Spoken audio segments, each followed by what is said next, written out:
Welcome back, everybody, to another episode. Today, we're going to just jump right into this. The term thought leader, thought leadership, much like personal brand, personal branding, it's a little bit nebulous. No one really knows how to define it and what it really means. So that's why I'm thrilled today to bring to the show someone who absolutely knows what thought leadership means. She has a framework around it and a new book as well. So, welcome to the show, Ashley Faus. And for those who haven't met you yet, give us a little bit of background and then we're going to jump right into thought leadership. Sure. So, my kind of quippy tagline is I am a marketer, writer, and speaker by day, and then a singer, actor, and fitness fiend by night. And I do think it's very important to bring that kind of personal and professional together. And I do that a lot in my work. And yeah, so I'm excited to talk about the thought leadership framework and the book and all of that kind of stuff. I think to your point, a lot of people cringe when they hear thought leadership. A lot of people are going around declaring themselves to be thought leaders or saying that they want to be a thought leader. People use this term interchangeably with an influencer or a content creator. What we're really talking about, I just threw it out there. Thought leadership is like marketing. It's a very broad term. But in the case of what we're going to talk about today and what you focus on is building trust to build a business, to make the business case. Like you said, people say they want to be a thought leader, they self appoint themselves, but it's really not vanity, nor it shouldn't be. I could be interchanging personal branding here. I know they're two different things, but thought leadership is built on deep credibility, deep trust. Let's get right into it. Give us a backstory because I think it's fascinating to know not just your framework, but what led you to create the thought leadership 4-part framework. So I call it the four pillars of thought leadership. And those pillars are credibility, profile, being prolific, and depth of ideas. And all of the pillars work together in tandem. Most people start at the bottom of all the pillars, and then obviously you work your way up as you go. And this actually started, I've been wrestling with this problem for the better part of the last decade. And this is a misconception that being good at your job makes you a thought leader, and it does not. If you don't have that external presence, if you don't have any followers, you're missing the leadership piece. You might have thoughts, but if they're locked into your client work or your internal teamwork, then you don't have any followers to actually be a leader. And as I continued in my career, I had to figure out what my definition is, how to quantify it. And particularly now as I work with a lot more technical marketers and Mhm. technical leaders who are not as fluent in the skill set as you are in terms of personal branding and communication and developing your thoughts and content strategy, having something that I could show and really orient the conversation. And if you dive in, which I do in the book, I've got a lot of tactics and proof points to help you measure, are you doing the right things? Are you making progress? Where do you need to focus your time? Now, this is brilliant because you take the nebulous term and you bring some concrete evidence and data points and a model to follow. It's absolutely brilliant and it's attainable. And I want to go back to what you said when people are brilliant behind the scenes and maybe they consider themselves a thought leader, but without that presence, without that proof, without that platform, and it doesn't even have to be huge. I would even say some kind of IP, some kind of different twist, because otherwise, especially in the age of AI, it can just be regurgitating content. I know most people on the top probably aren't, but there are a lot of people out there, see on LinkedIn, and we see it every day. They just regurgitate stuff. And that's just fluff. And you really need to have some deep stuff. I want to bring in a question. Maybe someone's thinking, well, what if I just hire a PR agency and they just give me a lot of mentions on Forbes and all this stuff? What is your take on that without the fundamental stuff you're preaching about? So there's a couple things. I hear this a lot where people are like, they're a subject matter expert versus an influencer versus a thought leader. And like, which one is better? And my question back to them is, what are your goals? Who is your audience? What are you trying to do in house versus externally? What resources and talent and time and budget do you have, either with yourself or with your in house team versus externally? Each of those is valuable in the marketing mix, but they are not the same thing. And so I would say if somebody's just getting you a bunch of press mentions, Mhm. you're likely falling more into that influencer category than you are subject matter expertise or thought leadership. The key differentiator between just being an influencer and being a thought leader, two big things, is the credibility and the depth of ideas. Influencers tend to have a very big profile. They're famous, and to grow that profile, you do have to have at least some credibility, right? But you're very likely not sharing net new ideas. You're not doing that research. You're not codifying it. You're not pushing the Mhm. conversation forward into the future. You're likely talking about current problems, current solutions that are available to solve those problems. If you're subject matter expertise, the big things that you tend to be missing are that profile and prolific piece. A lot of subject matter experts, because they're so close to the problem, they tend to be really good at coming up with net new solutions and they're implementing them. So they have high credibility and they've got strong depth of ideas, but they're not out there sharing them. And so they're Mhm. weak on that profile or that prolific pillar. And so what I would say is it's fine to hire an external PR agency Yeah. to get you a bunch of mentions. But if the thing that you're talking about is not new or driving the conversation forward or helping people take action in a new direction, it's just talking about the current problem space and the Yeah. current solution space. That's not thought leadership. It's probably most likely fits into influencer, or it just fits into your large company. I love that there's should be some framework and IP and leading an idea forward, something that's just not the current status quo. Because we could talk that to death. I would even make the case, and you see that maybe in the Instagrammer side, they were just first to market. They just started building their platform back in the day. They Yeah. don't really have a lot of depth. And that's the thing. People are swayed by, oh, they have a million followers, but what are they really saying? Now, a lot of that can start tending to go on the Instagram side. No judgment to that. No judgment at all. But we're really talking about the lane of thought leadership and Right. how it really applies to trust and to business growth. So let's hear the 4 steps because when I heard this like 4 years ago, I'm like, that is so brilliant. I don't know anyone else who has a thought leadership framework so deep as yours, Ashley. Oh, thank you. Well, I think, and we've kind of talked about it a little bit as we've gone, but I do want to set the foundation of trust and Mhm. how that thought leadership fits into trust. So I really love the work of Frances Fry. She is a professor at Harvard Business School. She's done a ton of work on trust. And there's three key elements that she outlines: logic, authenticity, and empathy.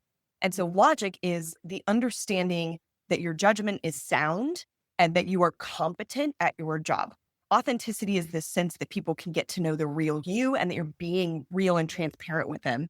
And then empathy is this idea that you care about the outcomes for people and you want them to have good things. You want them to be able to move forward. And so if we look at how thought leadership plays into that, it really plays into that logic piece. And there's some elements where it plays into the authenticity and empathy, but I would argue that the personal brand elements play Mhm. more into the other two portions of trust. But that logic piece that you're credible, you're sound, you're competent, and you're capable, that's what helps you build trust. And so if we look at the four pillars of thought leadership, so credibility, that really aligns highly with that logic. It's, do people believe you when you say things? Can people trust what you're saying? And one of the markers of this is how often do people ask you to cite your sources versus how Mm. often you're cited as the source. So when Yeah. I very first started talking about the thought leadership framework, everybody asked me, where did you get this? Who told you this? And I'm like, I made this. This is mine. I came up with this, right? Versus now, because I've been talking about it for so Yeah. long, other people reference it, right? Where you're like, oh yeah, Ashley's thought leadership framework, or oh, Ashley's four pillars of thought leadership. So that indicates that I have a lot of credibility on this topic. Mhm. Same thing, with content. Again, there's a lot of questions of like, how do you measure thought leadership content? And I'm like, well, how often are you cited as the source, or they're referencing your report or they're referencing the person versus you having to cite a bunch of sources. So that's the element of Okay. credibility and a marker of credibility. Okay. Next is profile. And this is what a lot of people think of when they think of a thought leader. It's someone who's famous. They're Yeah. well known. They have a lot of Yeah. followers. And I'm like, no, that's being famous and well known, having a lot of followers. Again, in order for you to be a leader, you have to have followers. And so, yes, the size of the audience, the prestige of the outlets that you can get into, how many people follow you, the nature of those followers. So again, some markers of this is if you look at the connections that you have when you're low on the profile pillar, those people. You worked with them, Mhm. you met them at an event. Somehow you have an actual personal connection with them versus as you get higher up, people know you, Yeah. but might not know them, right? And so they've seen you speak or they've consumed your work. That's one element. The other element would be the number and nature of inbound versus outbound invitations you get. So if you pitch to speak somewhere, do you get invited? What's your hit rate or your Yeah. acceptance rate on getting to speak? How often do things come inbound to you? And are they tier one press opportunities? Are they well regarded podcast opportunities? So that's credibility and profile. Being prolific. So this is the one that you are 100% in control of. And I hear this a lot of like, well, I just don't have time. Okay, well, then you're not making time. I don't know what to Yeah, tell you. Like, exactly. that's you creating content, sharing, showing up. That is 100% in your control. Again, these all work together, right? Like, you can't build a profile if you don't show up consistently. Yeah. You're not going to be able to show up consistently if you don't have depth of ideas and actually have something to say. So, profile is really, you've got to show up. It's a virtuous cycle. You put ideas out there, people consume them, they ask questions, that then feeds in for you to build on it. And then that final piece, depth of ideas, that's really about the core, the ideas. And some big elements here that a lot of people miss: research and the iteration, and seeing that other people can and do use the ideas, get results, etc. So for me, having people take this framework and say, I used it for my content strategy, or I used it for my exec comms, or I had a conversation, it really worked for me. That validates that my framework is not just kind of in my own head. We have outlined the pillars, the model, and everything. But do you have a link to that? Do you share that framework somewhere or is it in the book? Yeah, so I have shared it in a couple of places. I've got an article on LinkedIn that's free and ungated. I'll send you the link to that. And then obviously I go very deep into it in the book with tactics to build and all sorts of proof points and examples, real world examples of different Okay. types of, influencers, subject matter experts, and then thought leaders. Ashley, you've outlined the entire framework. Thank you for that. It makes so much sense. I will link in the show notes to the article. But let's tie it into how it builds trust, how it builds a business. And let's bring in, because you have a book coming out, Human Centered Marketing in the Age of AI. So let's talk about that right now, because it Yeah. seems like we need trust more than ever now, right? And so this is a perfect time to segue into the book and bring that in. What prompted you to write it? What is the nut in the nutshell, what it's about, and what can we expect and learn from it? In terms of the crux of it, it's really about trust. And Okay. trust is the thing you cannot automate. We have a lot of tools, we have a lot of automation. AI is the bright, shiny new object. Everyone is trying to do everything with AI. At the end of the day, people buy from people they trust, and people trust people like themselves. The key word there is people. You Mm. still have to show the humans behind the screen to connect with the humans behind the screen. And AI can help you do a lot of things, but it cannot replace that human to human, that trust connection. And so, as we think about how to incorporate AI into our workflows and into our marketing mix, we really need to be cognizant of the places where we need to show up as humans and build trust, and where we might need to, automate or put in dashboards or use all of the great technology that's available to us. I love that because, marketing change, before we got on live, we were just talking about like in the last 10 years, even the last 5 years. Yeah. And this is actually making a case. It's almost good that AI entered because now we're forced to be human, like, because it was broken before AI came. Yeah. Absolutely.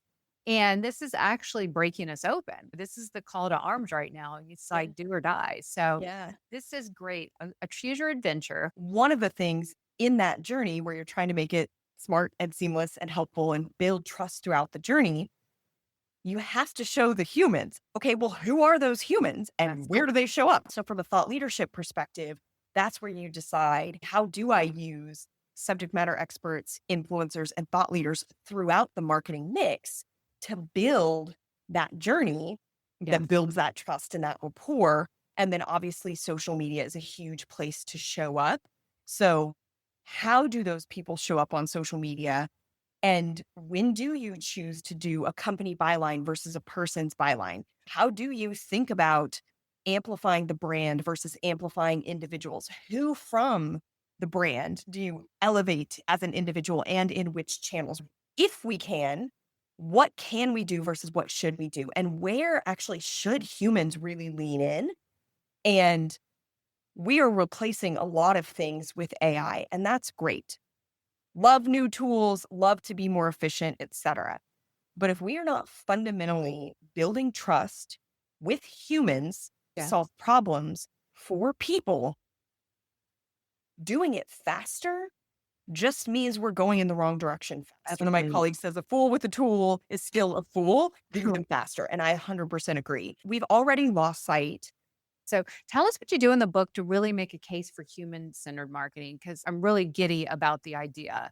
And that's pretty much your platform as a thought leader, owning human-centered marketing. So part of the way I make this case, there is a ton of research already out there and a ton of surveys already out there. The Edelman Trust Barometer, for example, Yep. has been showing for over 2 decades now that trust is declining in Mhm. traditional markers of authority. So government, clergy, businesses, etc. The one place where it's steady is my CEO, my coworkers, people in my community. If I can have a personal experience with you or a relationship with you, I feel that I can trust you, right? So we're seeing that with those traditional markers of authority declining. So that's one area where this has been shown. There's a lot of research, which again, LinkedIn and Edelman have paired on this, but number of studies that have shown how important trust is to buying decisions. People decide where to work, they decide where to invest, they decide who to partner with, they decide who to buy from based on that trust. So this is not a fluffy thing. It's not like nice to have that we should just like be nice to the humans.